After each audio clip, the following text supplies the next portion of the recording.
અમદાવાદમાં ભારતનો સૌથી મોટો કોલ્ડ પ્લે કોન્સર્ટ યોજાયો ત્યારે કહી શકાય કે ગુજરાત સરકારના અભૂતપૂર્વ વ્યવસ્થાપનથી આ કાર્યક્રમે નવા કીર્તિમાન સ્થાપિત કર્યા।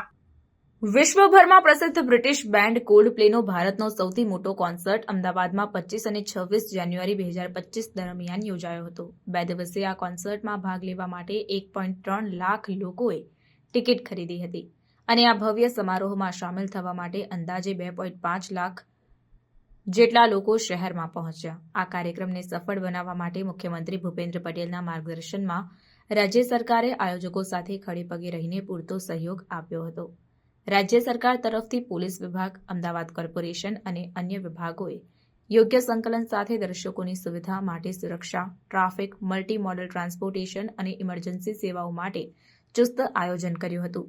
1.3 લાખ લોકોએ એકસાથે આ કોન્સર્ટને માણ્યો તે સંખ્યાની દ્રષ્ટિએ અત્યાર સુધી ભારતનો સૌથી મોટો કોલ્ડ પ્લે શો બન્યો છે।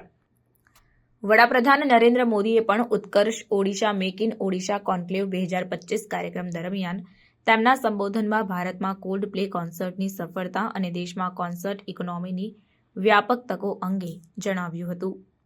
ઉલ્લેખનીય છે કે 3 દિવસમાં 900થી વધુ ફ્લાઇટ્સની અવરજવર, સ્થાનિક અર્થતંત્રને વેગ મળ્યો છે।